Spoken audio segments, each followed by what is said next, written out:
They found human bones in the bell tower of a 200-year-old church in New Orleans, 20 years after the beloved priest mysteriously vanished without a trace. But the real shock wasn't what fell from the tower, it was who put him there. By the time the widow took the altar, the whole city was on its knees. Watch the full story, because the dead don't stay silent forever. It started with a scream not from a person but from the sky itself. The wind howled through the bell tower of Trinity Church in New Orleans, sending down a shiver that seemed to tear through the centuries. The day had begun like any other school field trip.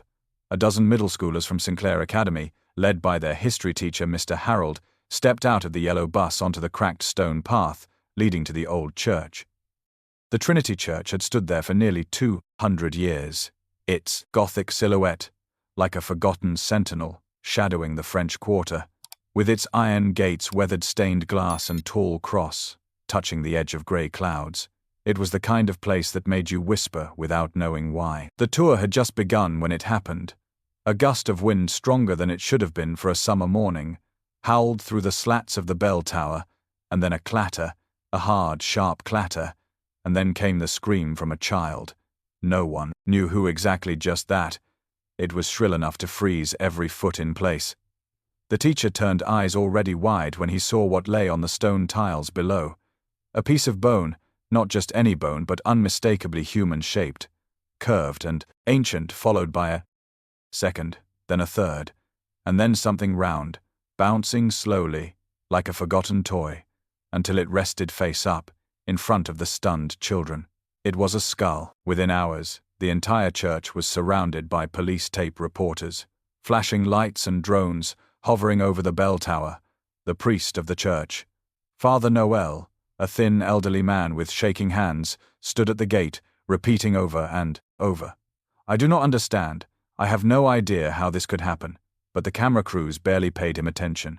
All eyes were on the bones and on the tower, and on the black bag that was zipped up just past sunset. The remains were confirmed to be human male, approximately in his late 40s, possibly older, time of death undetermined, but the initial report said the bones were decades old, maybe even 20 years. They had been hidden up in the bell tower, wrapped in cloth, placed within a crevice behind the massive bell itself, something that could only be accessed by ladder, and only if someone knew exactly where to look. Someone had hidden the body. Someone had wanted it to stay hidden forever. The news spread like wildfire. New Orleans Trinity Church, human bones found above sacred ground. The public wanted answers. The congregation was shocked. The local police were silent. Then an old parishioner came forward. Her name was Eliza Gant, now 84, with a walker and a voice like creaking wood. She told reporters, "I remember a man who vanished years ago, our old priest Gregory. He was young, maybe in his 50s at the time, and one day, he just never showed up again. People said he transferred. Others said he had fallen sick, but nobody ever saw him again." That was when her name first appeared in the news, Mary Ann Delacroix, the widow of Father Gregory. She lived just behind the church in a modest white cottage, hidden by a willow tree. Her windows were always shut, her curtains always drawn. But that day the police knocked. The neighborhood watched from their porches as Mary Ann stepped out. Her back was straight, her silver hair pulled into a tight bun, and her eyes behind thick glasses held a quiet, unreadable fire. She answered every question in a calm voice, said she had no knowledge of bones or bodies, said she had not been in the church in years, said she had made her peace with the past. Then she turned to go back inside, and one of the officers made the mistake of asking the question that turned the world upside down. "Ma'am, were you married to Father Gregory Delacroix?" She paused, just for a second, just long enough for the camera to catch it and the world to replay it, again and again. Her fingers tightened on the doorknob, her chin lifted, and she said, with voice steady but heavy, "Yes, I was for 10 years, before he vanished." That single answer opened the gates to a storm, unlike any this town had seen. People began digging. They found old church rosters placing Father Gregory as the presiding priest from 1994 to 2003. The church claimed he had taken a leave of absence and then disappeared to Europe. But there were no travel records, no goodbye letters, no forwarding address. His car had been left behind, parked in the old gravel lot, that was now overrun by weeds. His house behind the church had not been touched since. Inside the bell tower, where the bones had fallen, investigators found remnants of cloth bearing the faded initials G.D. Gregory Delacroix. A small crucifix, engraved with Latin words, lay beneath a rotting wooden plank. The DNA test confirmed the truth. 2 weeks later, the bones were indeed those of Father Gregory, and suddenly, the once admired church became the epicenter of a silent horror. Reporters surrounded Mary Ann's home. They asked why she never reported him missing where she believed he had gone, what she had been hiding. She never gave the answers they wanted. She spoke slowly, each word chosen with the care of a woman, and who had lived too long with too much grief. I knew he would not have left without telling me. But no one believed me then. They told me I was overreacting, imagining things. They told me to pray. The town divided. Some believed her. Some whispered theories of betrayal, of madness, of hidden sins. The church remained silent. No priest, no bishop, stepped forward to clarify what had happened 2 decades ago. Then came the story from a janitor named Alvin, who had worked in the church for over 30 years. He said there were nights when the bell rang by itself at midnight, though no one pulled the rope. Some said it was the wind, others claimed it was the spirit of someone forgotten. A young acolyte even recorded it once and shared the audio online. The bell, 3 solemn chimes in the dead of night, with no wind and no soul in sight. The video went viral overnight, and people began to whisper. The bones had not just been hidden, they had been crying out. Meanwhile, Mary Ann sat in her kitchen alone, staring at a small rusted key on a chain around her neck. She had worn it for 20 years, never taking it off. The key that opened the small wooden door at the base of the bell tower. A key no one knew she had. A key Gregory had given her before everything fell apart. She remembered his face that last night, the fear in his eyes, the words he had whispered before he went up the ladder and never came down. If anything happens to me, tell them the bell will speak for me one day. And now it had. The wind through the tower, the children who screamed, the bones that fell, the silence that shattered. The past had returned, and it was not asking for forgiveness, it was demanding truth.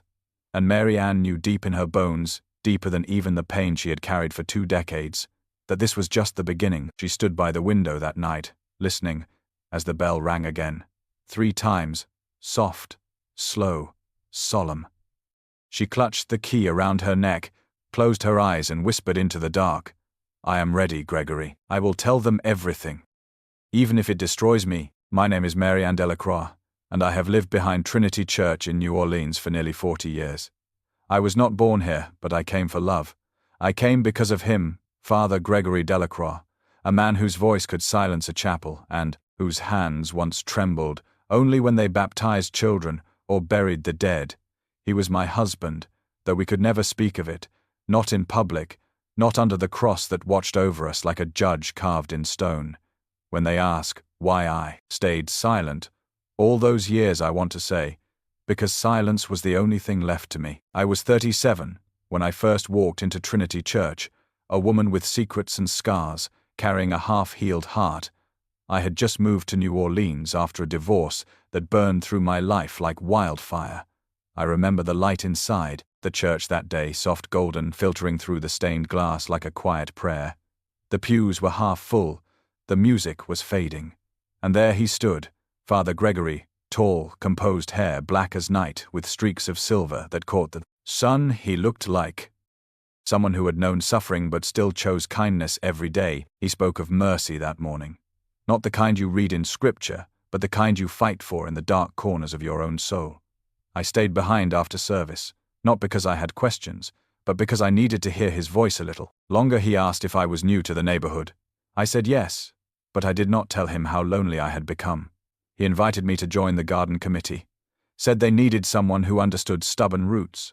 I smiled and said I might be that someone.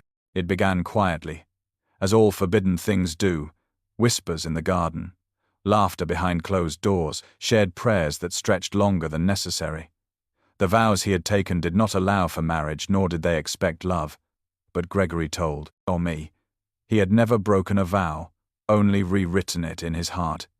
He believed that God did not punish love when it was born from truth, and so we were married quietly, without papers, without rings, only with hands clasped in the dark behind the chapel altar.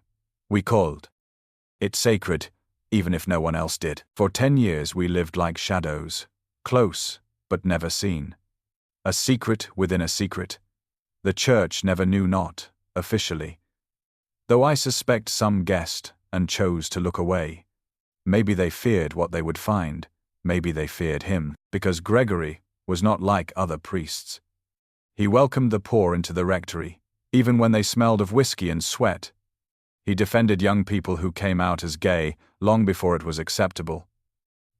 In this town, he spoke openly about the sins of power, about corruption, about the need for churches to heal instead of judge. That was when it started. The pushback. Small at first, whispers from the bishop, rumors that Gregory had grown radical, that he needed re-education. He was summoned to diocesan meetings, returned quiet, but never defeated. I asked him once, what, they said, and he only smiled and told me they wanted him to keep the peace, but his job was to keep the truth. The man I loved was never afraid of conflict, only of silence. And maybe that is what doomed him. The night before he vanished, we had dinner together in our small kitchen, chicken stew with rosemary and bread. We had baked that morning. He seemed tired more than usual, his eyes ringed with sleeplessness. I asked if the bishop had called. Again, he nodded, said there was something wrong, something deeper than he had feared. He had found evidence. He said, documents, letters, records hidden in the church basement papers that suggested embezzlement, abuse, and deliberate cover-ups by people far higher than himself. He told me he was going to confront them, that he had written everything down, that he would hide the records somewhere safe, in case anything happened to him. I begged him not to go, not alone, not without protection. He took my hands, kissed my knuckles, and whispered, "If anything happens to me, tell them the bell will speak for me one day." Then he climbed the narrow ladder to the bell tower, and I never saw him alive again. I waited until dawn. He never came back. I climbed the ladder myself, calling his name. The tower was empty. I went to the police, to the diocese, to the newspapers. No one listened. They said maybe he ran off. Maybe he cracked under pressure. Maybe I had imagined the marriage. They told me I had no proof of anything, and they looked at me like I was the one who had gone mad. For 20 years I lived in that cottage alone. People forgot him. Life moved on. A new priest came to the church, repainted the walls. The bell rang for weddings and funerals, but never for him. I kept the key to the tower hidden in a drawer and wore the spare one around my neck every day, a silent reminder of what had been taken. I kept journals, letters, photographs, everything I could preserve of our life together. I told myself that one day someone would care enough to listen. And then the bones came down from the tower. At first I thought it was a cruel dream, a punishment for surviving too long. But when the police knocked, when they asked about Gregory, when the news named me as the widow, I knew the silence had broken. The bell had spoken after all, not in whispers, but in screams of falling bones and broken stone. I did not cry when they asked me to come identify the crucifix. I did not scream when they confirmed the bones were his. I sat in the small room at the station holding that little metal cross, remembering the last time he wore it, and I felt something cold and clear rise inside me. Not anger, not grief, but resolve, a knowing that had waited decades to be heard. I had kept my promise. I had waited for the bell to speak. Now it was my turn. There is a truth no one wants to hear, that the church does not kill with blades or poison, but with silence and shame, that it buries what it cannot control and erases what it fears. Gregory was not the first, and he may not be the last, but I will be the one to bring his voice back. My name is Mary Ann Delacroix, and I was the wife of Father Gregory. I loved him, I lost him, and now I will tell the world what they did to him. Even if it is the last thing I ever do, he was not the man they made him out to be. Not entirely, not ever. Father Gregory Delacroix may have stood behind the altar with robes white as dove wings, but he carried in him the weight of 100 unspoken wars. The truth is the man I married was not a saint, though many tried to name him. So after he vanished, he was a fighter, but not for himself. He carried wounds that no sermon could heal, and convictions that made powerful men tremble. I knew from the start that loving him meant standing in the path of a storm. I just never imagined how loud the thunder would grow. He came from Baton Rouge, the son of a janitor and a schoolteacher, and nothing in his early years pointed to a life in the clergy. He served in the army as a medic stationed overseas, where he saw more death than any 20-year-old should. After returning broken and silent, he spent a year in silence at a monastery in Texas. They called it reflection, but he once told me it was survival. He became a priest not because he wanted to preach, but because he needed a reason to believe. Again, Trinity Church was his first full-time parish, and it became his battlefield. From the moment he arrived in New Orleans, he began to ask questions, uncomfortable questions. Why were certain donations never accounted for? Why were repairs delayed while the bishop's mansion gleamed like a palace? Why did certain boys disappear from the altar service without notice? And why did their parents move away days later? When Gregory asked these things, the higher-ups told him to focus on the gospel, not the gossip, but Gregory had a mind like steel and a heart that did not forget pain. He began keeping records, not on church computers, but in a leather-bound book locked inside his study. He wrote everything, every odd number, every strange disappearance, every name he suspected. There was one boy in particular, I remember. His name was Daniel. He was 16, and sang in the choir. Sweet Shy kept mostly to himself. His parents ran a laundromat near Jackson Avenue. One day Daniel came to Gregory crying. He had bruises and would not say why. Gregory took him to a clinic, covered the bills from his own account and called the police. But when the report was filed, the boy vanished. His parents moved without notice. The laundromat shuttered overnight, and the police closed the case within days. Gregory was livid. I had never seen his hands shake like that before.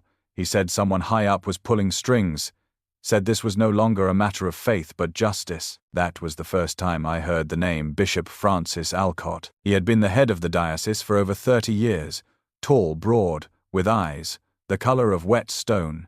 He rarely spoke to the press, and never without a silver cross around his neck that glinted like it held its own judgment. Gregory had once admired him, until he realized what lay beneath the silk vestments. Bishop Alcott was the kind of man who smiled while cutting your legs out from under you. He held power like a blade, and he wielded it with surgical precision. Gregory confronted him once, just once, that I know of. I remember that night like a wound.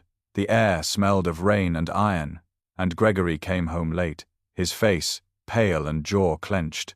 He said the bishop had warned him not to stir the pot, told him to remember.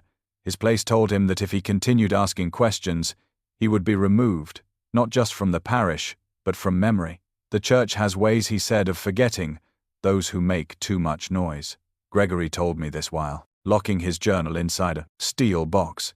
He looked at me like a man who had seen the edge of something terrible and barely pulled back. I asked him to stop, to let it go, to protect himself, but he could not. He said if we looked away, we became part of it, and he could not live like that. Not again. Not after Daniel. Not after all the others. He began working at night, combing through financial reports, invoices, letters from parishioners who had mysteriously withdrawn. He found a pattern donations funneled into accounts that disappeared, witnesses silenced with church-funded settlements. He suspected a circle of cover-ups that reached not just the bishop, but members of the church board and even local officials. He kept saying the same thing over and over. If something happens to me, make sure the truth survives. And then there were the bells. The first time it happened, we were lying in bed near midnight, and the bell rang 3 times. Slow, deep, and hollow.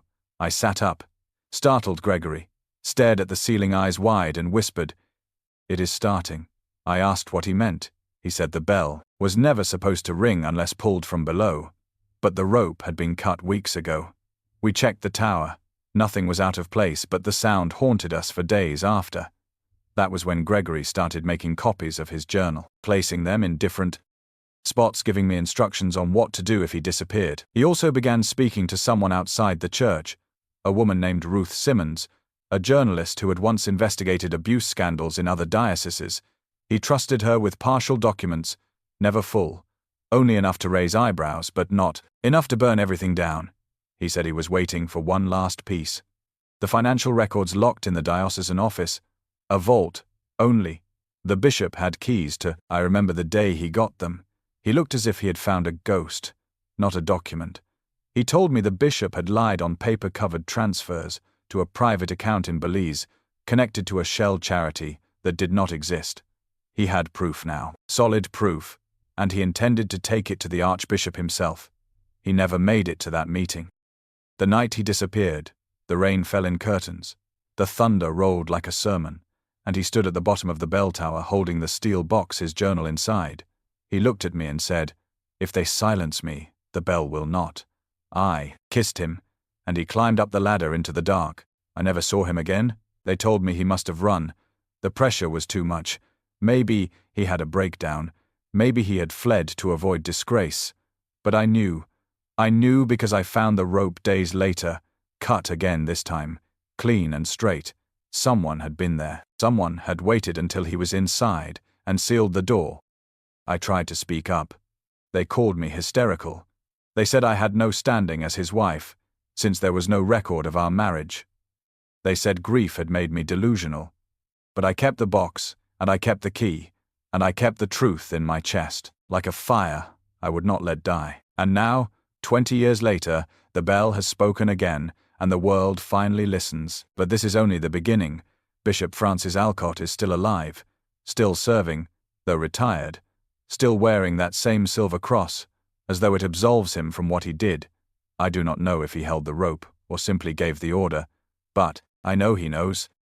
And I will make sure everyone else knows too, because Gregory was not just my husband, he was the voice of a truth that refused to die, and I am the echo he left behind. They said he was unstable, that he had grown erratic, distant, consumed by conspiracies.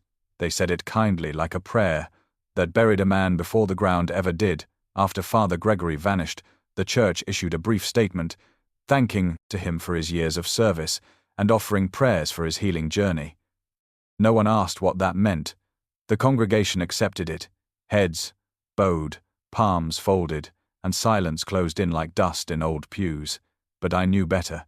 I knew, because I had lived beside him, watched him unravel the threads of rot inside a house that called itself holy. I knew because I was there the night they broke him. It started quietly, as most evil does. A whisper here, a subtle glance there. One member of the finance board told Gregory that certain records were off by thousands. Another confessed over whiskey that he had been asked to sign off on a repair budget that never reached the contractor. Gregory brought it up in a meeting.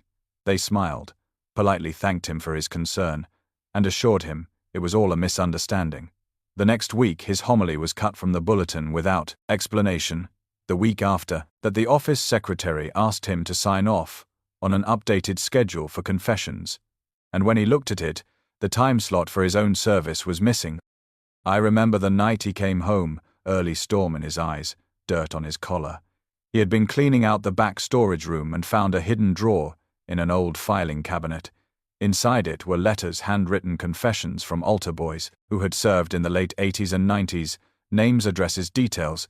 Gregory read them all in one sitting. Some boys were now adults, others had vanished. The letters had never been sent, no copies were made. It was as if the pain of those children had been stuffed in a drawer like broken crayons. No one wanted to see. He called the bishop immediately, not to accuse, but to seek guidance. Bishop Francis Alcott came 2 days later, not to the rectory, but to our cottage. His car gleamed like sin under a gaslight moon, and when he stepped inside, he did not pray. He sat, he folded his hands, and he said, "This is a delicate matter, Father Delacroix." He said the church is not perfect, but it endures because we protect it. He said you must ask yourself whether exposing these letters will save more souls or destroy the faith of thousands. Gregory asked him, when did protecting the institution become more important than protecting the people? And the bishop simply stared at him, as though he were a child. That night, Gregory wept, not because he was afraid, but because he realized the enemy was not outside the walls. It was seated at the altar drinking sacramental wine and rewriting the gospel to fit silence. I watched him that night write 4 hours in his journal, his pen scratching like claws against wood, and when he finished, he looked up at me and said, "They will never let this truth leave these walls, unless I break them myself." He tried. He called the police. They said they needed victims, not letters. He reached out to lawyers. They said without a confession or a living witness, there was no case. He even contacted the archdiocese. They promised an internal review, and then promptly reassigned 2 of his closest allies to other states. One of them disappeared from public record entirely. And then came the whispers about him, that he had grown obsessive, that he was taking liberties with funds, that he had become too close to a woman. They never named me directly, but it was enough. The faithful began to murmur. Old women in the choir looked away when he passed the head usher, stopped shaking his hand at the door. One parishioner even sent an anonymous note to the diocesan office, claiming Gregory had been seen in civilian clothes at a cafe with a woman on his arm. The message was printed and left in his mailbox, unsigned but clear. He began receiving calls at night, silent at first, then breathing. Sometimes a man would speak slowly, say words that chilled me. All priests fall. Eventually, "Father," the police called it, harassment, told us to change our number. We did, but the calls continued. One afternoon I returned home to find the cottage door ajar. Nothing was taken, but his desk drawers had been opened. His files moved slightly. The steel box was untouched, only because I had hidden it the day before under a loose floorboard. Someone had been looking for his journal, and they were not done. Gregory filed a report. Nothing came of it the next week. He received notice that he was being placed on sabbatical for health reasons. He was to cease preaching, indefinitely effective. Immediately the letter said it was signed by the bishop, and the head of the church bore a man named Thomas Reed, who had once hugged Gregory after a funeral and called him brother. Now he would not meet his eyes. That was the week of the thunder. New Orleans rains like no other place on earth. When it falls like grief, and that night it came down in sheets. Gregory stood at the window, his eyes reflecting lightning, his jaw set. I asked him what he planned to do. He said he had sent a copy of his findings to someone outside, someone who could not be bought, a reporter named Ruth Simmons. But it was not enough. He needed to protect the original documents, hide them somewhere. No one would find unless they knew where to look. He asked me to hold the spare key to the bell tower. He said he would place the journal behind the bell, wedged into the stone wall, where it would not be found by accident.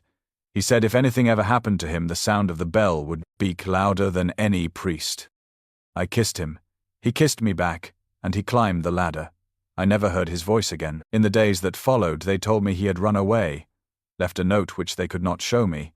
They said they had witnesses who saw him board a train, though none could name the station.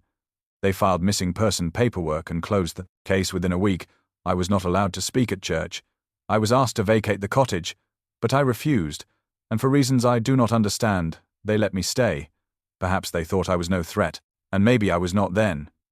But I kept everything: the keys, the floorboard, the memories. I wrote letters. No one answered. I sat in the pews alone, listening for the bell that never rang again.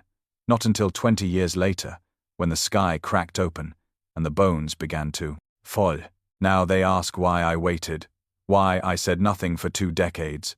They ask if I ever suspected foul play, if I ever doubted that he had vanished of his own will.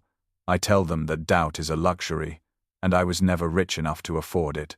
I knew what they had done, and I knew that speaking would cost me everything, and still I waited, not because I was afraid, but because I knew someday the church would answer not to me, but to the sound of its own lies, shattering. Gregory trusted the truth more than he trusted himself.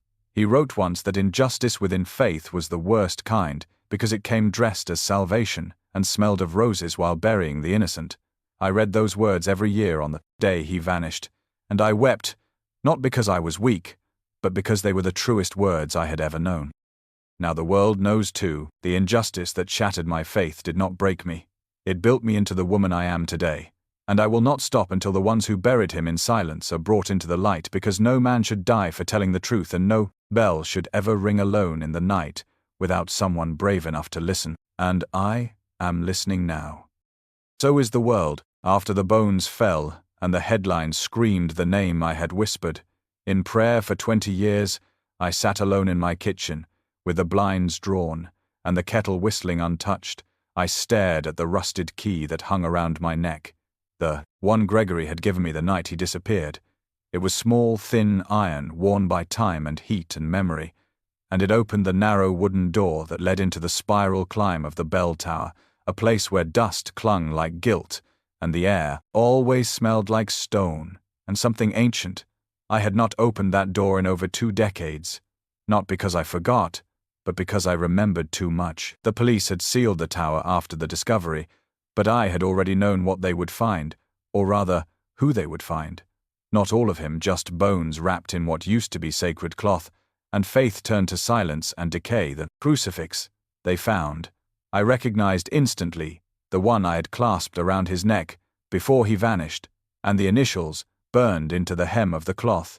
G.D. Gregory, Delacroix, my husband, my secret, my martyr. For days, I did not answer my door, though reporters camped on my lawn, and neighbors left casseroles and questions. I spent that time reading through the journals. He had left me not the master copy which I believed had been hidden in the tower, but the fragments he had copied by hand the week before he vanished. He had given them to me in a manila envelope, sealed with wax, and told me not to open it unless he failed to return, and I had failed him by waiting 20 years to break that seal. Inside were dates, names, accusations, and a map of the church. Grounds with markings in red ink. X marks where they buried more than sins. He had written cryptic, but desperate in a handwriting that still shook me the page. I could not look away. From was the one marked with a single sentence in the center of the paper. If they silence the voice, the bell must scream. I knew I could no longer sit in silence, so I made a call not to the police, not to the press, but to a woman named Lucy Hammond. She was in her 30s, a journalist with no ties to the church and a reputation for digging into things that made powerful people uncomfortable. I had read her work on corruption in the city's housing commission, and I remembered Gregory once said, "If anything ever happens to me, contact someone who does not wear a collar." Lucy fit that command like a glove. She came to my cottage 2 days later, jeans, dusty boots, practical eyes sharper than glass. She did not ask for tea. She asked for the truth, and I gave it to her. I told her everything, not in weeping confessions but in steady detail, the way one peels back an old wound and shows the scar. She listened without blinking, took notes on paper, not a phone. She said, "I do not trust digital. In a town built on secrets and bodies." I respected her for that. I gave her the journals and the envelope and the recordings Gregory had left behind, small cassette tapes, labeled with dates and names. I had never listened to them because I feared what I might hear, but Lucy took them with both hands and said, "We are going to finish what he started." She asked if I still had access to the bell tower, and I told her, yes, but it was locked, and the police had claimed jurisdiction, and she said quietly, "Then we find another way in." That night, the bell rang again. Not 3 times, but once, and then silence. I watched from my window, as wind brushed the branches of the willow tree, but nothing moved near the tower. I knew what I had to do. I took the key and went outside for the first time in days. The cold wrapped around me, not from weather, but from memory. The door creaked as I unlocked it, and the smell hit me, old wood dust and something else, something like incense left to rot. The spiral staircase was narrow, lit only by the beam of a flashlight, and each step groaned, as if remembering him at the top. I found what I had feared. The hiding place had been tampered with. The stone slab moved slightly, the space behind it, hollow but empty. No journal, no box, just a crack in the wall, and a silence so thick it felt alive. I fell to my knees and wept, not because I had lost hope, but because I knew then that someone had gotten here first. Someone who had waited for the bell to ring again and had stolen the final word. Lucy told me to stay calm. She said we would trace the leaks, find out who else had keys to the tower. It had not been open for decades, yet someone had the means and the motive. She suspected someone within the church, someone close to Gregory, then, and close to power. Now someone who knew what the journal could do and needed to erase it before it reached daylight. So we went back to the journals, and the tapes we transcribed. Every word printed copies, hid them in safe houses, and mailed one to a lawyer in Baton Rouge, who owed Lucy a favor. She told me we needed to build a wall of truth so wide they could not knock it down. I watched her work like fire, her fingers never still, her questions sharp, her heart surprisingly soft. She reminded me of myself when I first met Gregory, full of belief that truth could save, even a place like this. We found the name in the tapes in the third recording, dated 2 nights before Gregory disappeared. He mentioned a man named Elias Morton, the financial officer of the diocese at the time, soft-spoken, humble, but always lurking.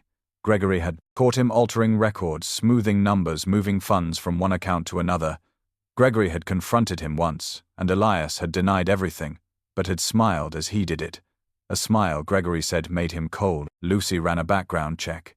Elias Morton had changed his name 15 years ago, now known as Bishop Elias Reed.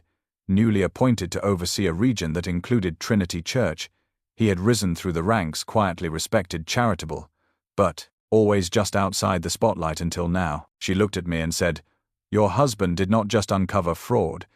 He uncovered the man who now wears a robe and carries a cross above the bones he buried." I felt the world tilt. Gregory had trusted the bell to speak the truth, but the man who silenced him now ran the very house of God. Lucy said, "This changes everything," and I said, "No, this confirms everything." We began drafting the story not just for the papers, but for the people, for the altar boys who never got their day, for the choir boy who vanished, for the woman who was told her husband ran away when he had been locked in a tower. I knew they would try to stop us. I knew there would be pressure threats, maybe worse, but I no longer cared. I had kept the bell tower locked for 20 years because I thought I was protecting the last place that remembered him, but now I saw it clearly. It was never the tower that held the secret. It was me. And now I was open, and nothing would ever be locked again, because Gregory's voice would be heard. Even if I had to scream louder than the bell itself, the sound came again the same night. We mailed the last package, a low, mournful chime that slipped through the window and settled over the house like mist. I was washing dishes, my hands buried in warm water, when I heard it once, twice, then a long pause, and a third ring drawn out like a cry held too long. Lucy ran in from the front porch, her voice breathless, her face pale. "Did you hear it?" she asked. I nodded and whispered. "It has begun." We had checked the bell rope the day before it had been cut long ago. No one had repaired it, and yet the bell rang, and kept ringing. No pattern, no pull, just sound. Lucy placed a recorder on the windowsill and turned off all the lights. We sat in silence as it rang twice more before dawn, and then nothing. In the morning she brought out the tapes. Gregory's voice came through quiet, hoarse, a man who knew he was running out of time. He said, "If the bell rings 3 times at midnight, it means I have failed to deliver the truth. If it rings again, after that, it means someone still listens. I recorded this in case they come sooner than I expect. I have placed the journal inside the tower behind the bell, and a copy inside a box that only Mary Ann knows about. I fear Elias Morton may be more than a thief. I believe he is capable of much worse." Hearing his voice after so long did something to me. My body ached, like it remembered his absence. All at once Lucy turned the volume up, and we heard him say, "If you find this, then you must know. Elias is not acting alone. There are signatures." I traced them, funds buried in charities that do not exist, children listed as recipients of housing stipends but with no school records, no health forms. I do not believe these children were ever meant to be found. I believe some of them are dead. Lucy stopped the tape and leaned back. I had thought we were chasing a cover-up of embezzlement of exile. But this is something else entirely. We sat in the kitchen and let the silence settle thick as blood. There are things you know in your bones before your mind can form them, and I knew then that Gregory had discovered a rot so deep that killing him had become the only solution they could accept.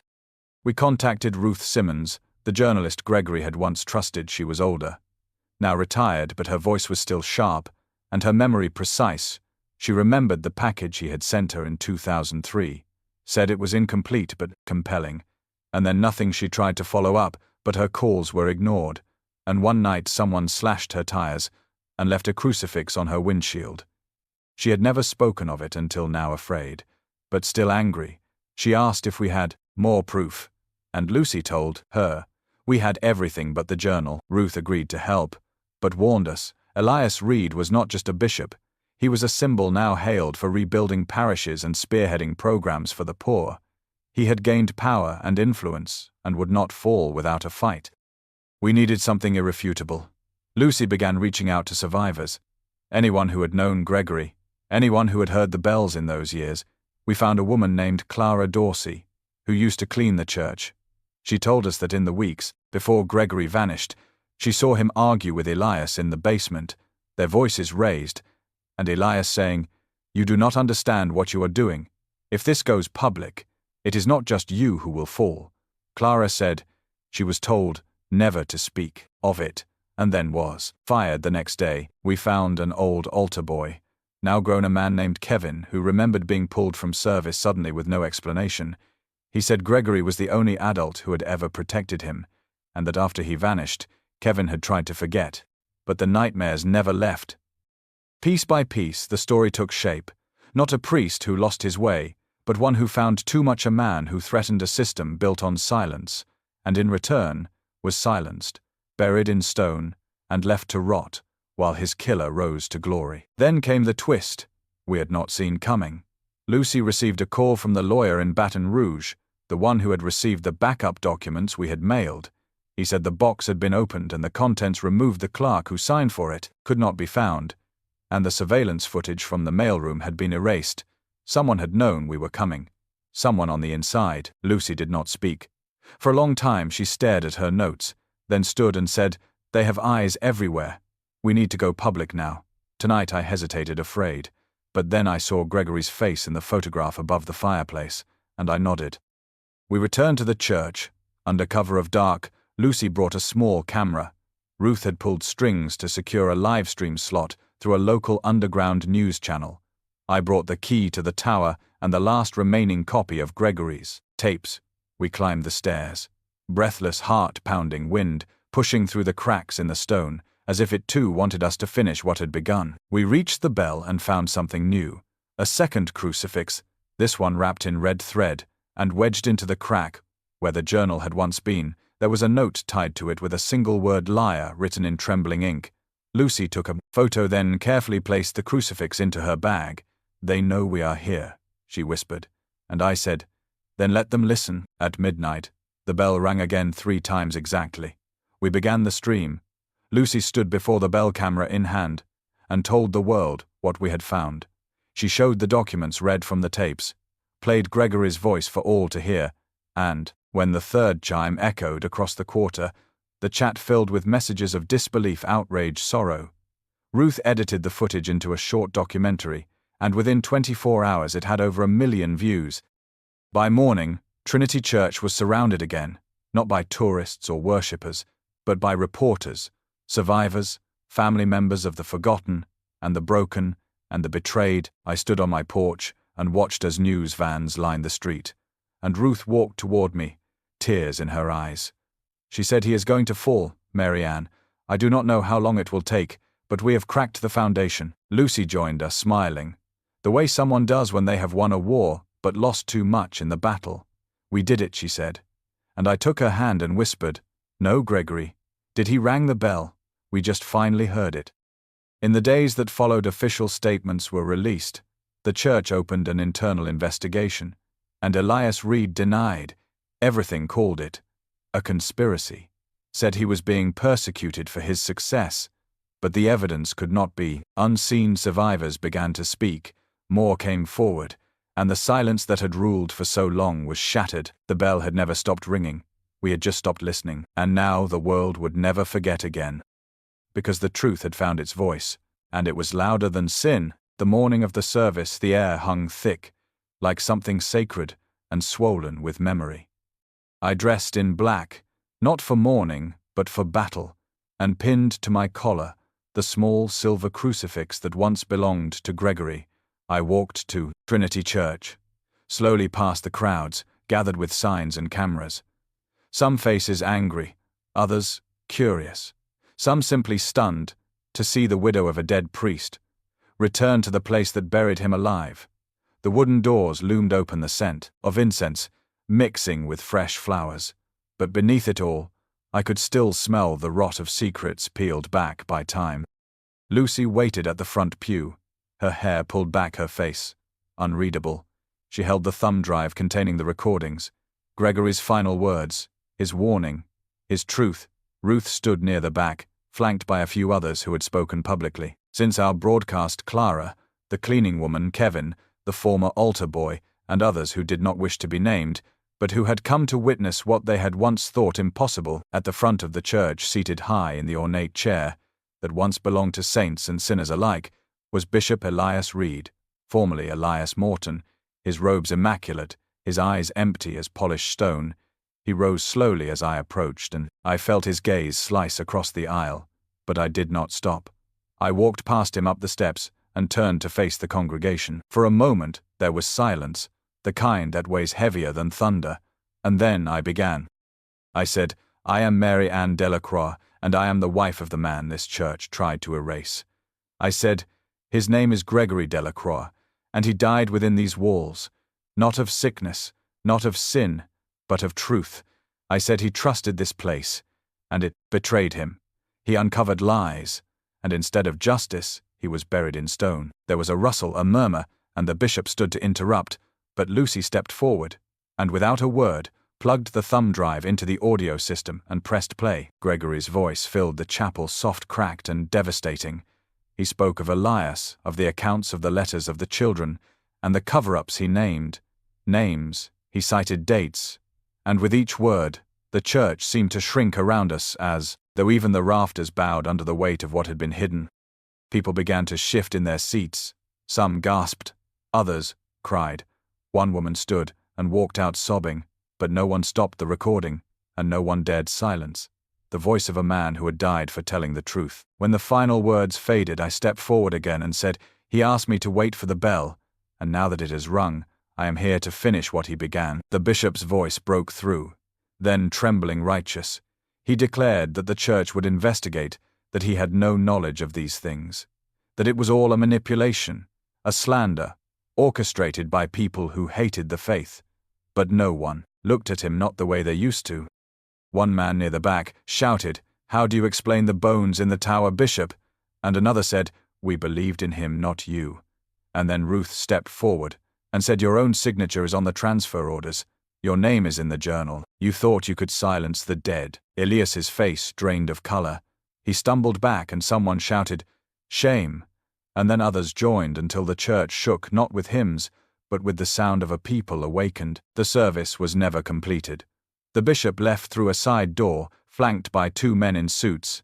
The police arrived later, not to arrest him, not yet, but to begin questioning, to take statements, to gather documents. But the people, the ones who had believed in the lies, they remained in the pews, some kneeling, some weeping, some staring forward, as if the altar itself had been cracked open. I stood there until the last person left, and then I walked to the spot where Gregory used to stand behind the pulpit, his Bible long gone, but the echo of his voice still lingering, and I whispered, "Thank you." Outside the sky had turned grey, not with storm, but with morning and healing, the kind of sky that promises both rain and light. And as I stepped down the stairs, the bell rang once more, not by rope, not by wind, but as if the building itself had heard enough and chosen to speak again. I looked at Lucy, she looked at me, and we knew there was still more to do, more names, more silence to break. But in that moment, we had won, not the war but a battle long denied. The bishop would be removed within the week, the church forced to open its books to the public, the files once hidden now delivered to the authorities, and a plaque was ordered engraved with Gregory's name, and a single line beneath it, he told the truth when it cost him everything. The day I spoke at the altar was not the day I found peace, but it was the day I found purpose again, and for the first time in 20 years, I felt my voice did not tremble, and the church could no longer look away, not from me, not from him, not from the truth. The bishop did not return to Trinity Church, not the next day, not the next Sunday, not ever again. His absence was not explained, but it did not need to be. The congregation knew the silence spoke louder than any sermon. The chair at the front remained empty, velvet, untouched its gold trim, dulled by dust and shame, and every time the bell rang, Each person in the pews turned not in reverence, but in memory of what they had refused to see. Within days, the Diocese of New Orleans released a public statement, bland and defensive, citing a desire for transparency and healing. They announced that Bishop Elias Reed would be placed on administrative leave, pending a full investigation into financial misconduct. No mention of Gregory, no acknowledgement of the bones that had fallen into the daylight, no apology for the silence that had wrapped around the church like ivy around a grave. But the people were no longer willing to forget. A former parish board member came forward, confessing that he had been instructed by Elias years earlier to approve a series of anonymous donations to shell organizations with names like Children of Grace and Morning Dove Ministries, but when he asked where the funds went, he was told to stop asking or risk losing his position. Another priest who had served under Gregory shared a letter Gregory had written shortly before he disappeared, begging him to preserve documents that confirmed the church had paid settlements to families who had lost their children under suspicious circumstances. Lucy worked around the clock, gathering statements, logging interviews, assembling a timeline that reached from the church basement to the diocesan bank accounts to Belizean charities that only existed on paper. Ruth contacted her former editor at the New Orleans Ledger, and for the first time in decades, the front page featured not a festival or a murder, but a priest's murder covered by his own church. The headline read, "The Martyr of Trinity. Elias Reed tried to deny everything. He hired lawyers, released a video from a carefully lit study surrounded by books and crosses. He looked into the camera with tired eyes and claimed persecution. He said he was being attacked by people with no understanding of how the church operated. He said there was no proof of wrongdoing, that he was a man of God who had served faithfully for 40 years. But the internet never forgets. The documents Lucy posted were downloaded over 1 million times. The recordings of Gregory's voice were turned into podcasts, radio specials, YouTube breakdowns, and each one revealed another crack in the myth of the bishop. The crucifix with red thread found in the bell tower was traced to a ritual once used in medieval excommunications. The implication was clear. Someone had marked Gregory as a traitor, not with words, but with symbols, centuries old. People began protesting outside the diocesan offices. They held signs with Gregory's name, photos of his younger self, standing before the altar, smiling the kind of smile that made people feel seen, a smile that Elias could never mimic, even with all the robes and rings and titles. Then came the moment no one expected. A sealed file was leaked to the press, containing internal diocesan memos, showing that Elias had authorized payment to a private investigator in 2003 to surveil Gregory's movements, and later, Marianne, the memo, used the words threat containment and implied that if Gregory refused silence, alternative measures should be considered. The language was cold, clinical, horrifying. The final nail came from within. A deacon who had served under both Gregory and Elias confessed publicly at a town hall meeting held on the church lawn that he had been told by Elias to remove items from the bell tower. A week after Gregory disappeared, he had not known what was in the box. He had only been told it was dangerous to the church, and that obedience was godliness. His voice cracked as he said, "I believed him then. I don't anymore." The crowd stood in silence. The next morning, the Archbishop arrived in person, not to speak, but to witness. He stood outside Trinity Church, with cameras flashing, and delivered a formal apology to the Delacroix family, to the parishioners, to those who had been harmed by the silence and complicity of the church. He did not name Elias. He did not explain how a system meant to protect had instead suffocated. But he ended with one line that echoed far beyond the gates. "We failed a good man, and we must answer for it." They offered me money, a settlement, a donation in Gregory's name. I refused. I told them no amount of gold could buy back 20 years of silence. I asked instead for something else. I asked for Gregory to be remembered. A memorial was built at the edge of the garden. Gregory once tended a bronze plaque set into stone, engraved with his name, and a quote from one of his final sermons. "Truth does not whisper. It rings. It roars. It will not die when buried." People began leaving flowers, notes, drawings from children, too young to know his name, but old enough to feel what had been lost. One child left a small bell painted blue and wrote for the man who never stopped ringing. Lucy stood beside me. Every step, her eyes tired, her hands calloused from typing and gripping microphones and shaking hands, but her spirit never wavered. She told me, "This is more than justice. This is resurrection," and I believed her. The collapse of a saint's image had shaken the church, but it had awakened the people. Trinity Church did not close its doors, but it changed its face. New leadership, younger voices, a promise to publish all financial records and open all archives. Survivors were invited to speak during Sunday services, no longer silenced by shame. For me, it was not peace, not yet, but it was breath. It was the first time I walked the aisles and did not feel like a ghost.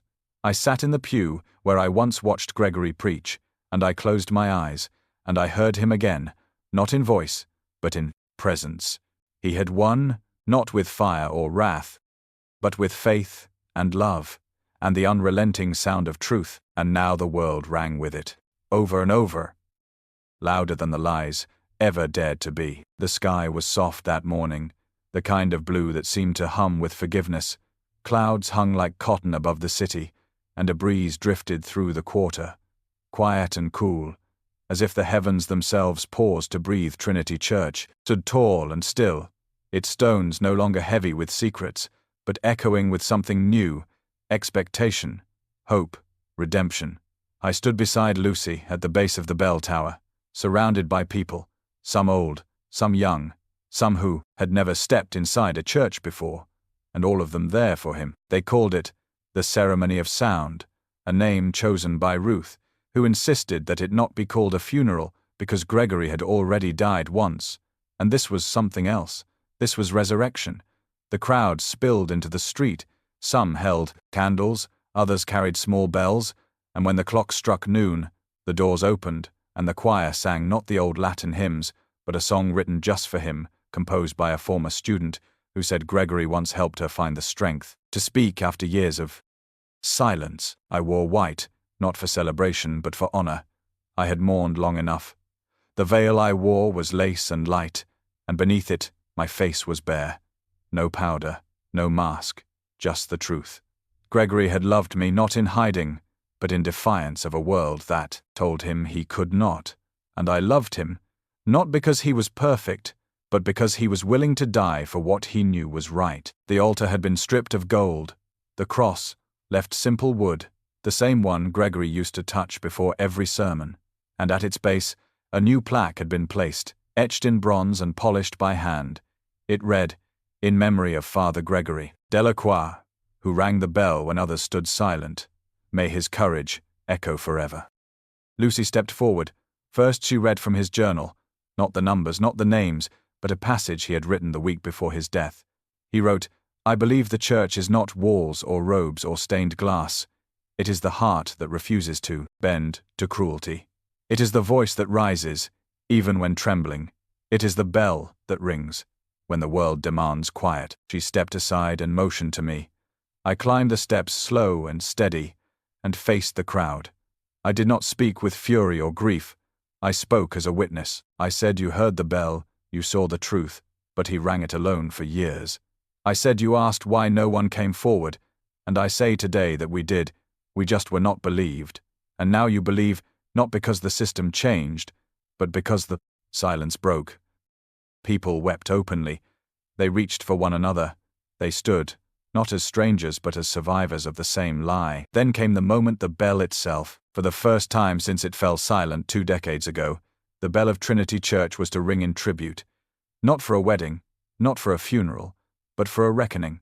The rope had been repaired by volunteers, the bell cleaned by hand, and it waited now, massive and still as stone. I placed my hand on the rope. Lucy nodded. The cameras were already live, broadcasting not just for New Orleans but for the world, and I pulled once for the man. I loved a second time for the children who were never heard, and a third time for the future we demanded be different. The sound was pure and deep and endless. It rolled through the street into alleyways, across courtyards and rooftops, and the people below raised their candles and their bells, and they joined one by one. At first, then all at once, hundreds of bells, small and large, bright and dull, ringing in a chorus, not of mourning, but of awakening. Children held them by strings. Grandparents shook them in trembling fists. Reporters forgot their microphones and simply listened. Ruth leaned against a lamppost, eyes closed, tears rolling freely, and Lucy placed a hand on my back and whispered, "He would have loved this." After the ringing faded, the silence that followed was not empty. It was sacred. People came forward not with flowers, but with stories. A woman who said Gregory once visited her son in jail and brought him books. A man who said Gregory gave him shelter for 3 nights when he had nowhere else to go. A teenager who said she never met him, but now she wanted to become a lawyer to protect people like him. The garden beside the church bloomed again for the first time in years. Volunteers had cleared it weeks earlier and planted roses, daisies, marigolds, and in the center stood a new statue, not of Gregory, but of a bell carved in stone, tall and clean its base, etched with names of the forgotten. Beneath it a plaque read, "These are the voices we did not hear, but will never ignore again." As dusk settled, candles were lit again, and I sat beneath the willow tree where I had waited for him, that first night when he never returned. I closed my eyes, and for the first time I did not imagine his fall. I imagined his rise up the ladder into the tower, journal in hand, head held high with the certainty that someone someday would finish the work. He began. Lucy sat beside me. Ruth joined with 2 cups of tea, and together we listened as the wind passed through the trees like breath. A child approached a girl no older than 10. She held a drawing of a man with a bell over his heart, and she handed it to me, shy and serious. I asked what his name was, and she said Father Truth. I smiled and thanked her, and in that moment I knew that Gregory had not died in vain. He had not been erased. He had not been defeated. He had simply rung the first bell, and now the rest of us had heard it, and we would never let it fall silent again. The house is quiet now, not in the way it was for 20 years, filled with ghosts and grief, but in the way of peace, earned slowly, patiently, at great cost. My footsteps no longer echo. They simply exist. The kitchen, where I once sat clutching a key and trembling now, smells of coffee and paper and lilacs. Lucy moved into the spare room last month. She said she needed time to write, but I know she stayed because she does not want me to be alone. She thinks I do not notice the worry in her eyes when I cough, but I do. The doctors say it has returned. The cancer I once believed had passed through me like a storm now stirs again deep in the ribs and spine. I do not cry. I do not pray for more time. I have had enough, not of life, but of purpose, and I do not fear the end, because I have already met it once, in the shape of a man climbing a tower, with truth in his hands. I lived through that. I can live through this. The letters arrive daily from all over the country. Strangers, family, old friends, who thought I had vanished, women who whisper, "Thank you," and men who say I gave them their voice back. Someone sent me a bell cast from melted bullets engraved with Gregory's initials. Another sent a check, unsigned, with only the words. For the next one, Lucy sorts them all. Catalogues, every gift, every promise, every cry for help, and I know what must be done. We call it the Delacroix Foundation, a name I never imagined would be spoken aloud, let alone etched into stone. Its purpose is simple: to offer support, legal, emotional, and spiritual, to those silenced by institutions that pretend to serve, but instead control. We rent a small office downtown. Ruth helps with press, Lucy with operations, and I answer the letters each night by hand as best I can when the pain allows. The Archbishop called again. He asked if I would consider speaking at a national conference on church reform. I said no, not because I do not believe in change, but because I am tired of speeches. The bell has already rung. What matters now is action. I donate everything: the house, the pension, the rights to Gregory's writings, to the foundation. I tell Lucy it is not a sacrifice, but a legacy. Gregory would have given it all without hesitation. Now I simply follow where he led. One morning, Lucy finds me on the back porch asleep in the rocking chair, wrapped in the shawl my mother knitted decades ago. She wakes me gently and says, "The sun is up, the news is good. Bishop Elias Reed has been officially defrocked. The report made public criminal investigations ongoing, survivors coming forward each week." I smile and say the sun is up, and that is enough. I begin to fade. Not all at once, but in pieces. Sleep comes more often. The pain returns stronger. I do not resist it. I simply write more quickly. Every memory, every smile, every secret, I kept too long. I write them all in new journals that Lucy promises to preserve when the time comes. The night before I pass, Lucy sits beside me reading a letter from a girl in Chicago who says the story saved her life. I close my eyes and feel the weight of the bell tower, the cold iron of the key, the warmth of Gregory's hands the first time he called me his. I whisper, "Thank you," and Lucy takes my hand and says, "No thank you." When I die, they do not bury me beside Gregory. They cannot, but they place my ashes beneath the bell where he once hid the truth, and above it, they mount a second plaque, one that reads Mary Ann Delacroix, widow of the bell who never stopped ringing. The foundation grows. Ruth publishes the documentary. Lucy writes a book called The Widow's Bell, and children who never knew Gregory learn his name in classrooms and shelters and chapels, reformed by pain and reclaimed by love. At the museum built in the old church basement, a small film plays on loop. It shows the ceremony of sound, the bells, the crowd, the garden, and at the end, my voice speaking softly, "If you hear a bell, do not turn away. It may be ringing for you." And the camera pans to the tower where the bell waits tall and still and ready. Because truth never dies. It only waits, and sometimes it rings, until someone finally listens, in the quiet that followed her passing. The world did not forget. The bell still hangs in the tower of Trinity Church. But now, it is no longer a symbol of secrets buried. It is a promise. A promise that truth will not be silenced, that love can outlast cruelty, and that one voice, even after death, can change everything. Mary Ann Delacroix was not a hero by design. She was a woman who loved deeply, suffered quietly, and chose to speak when the world begged her to stay silent.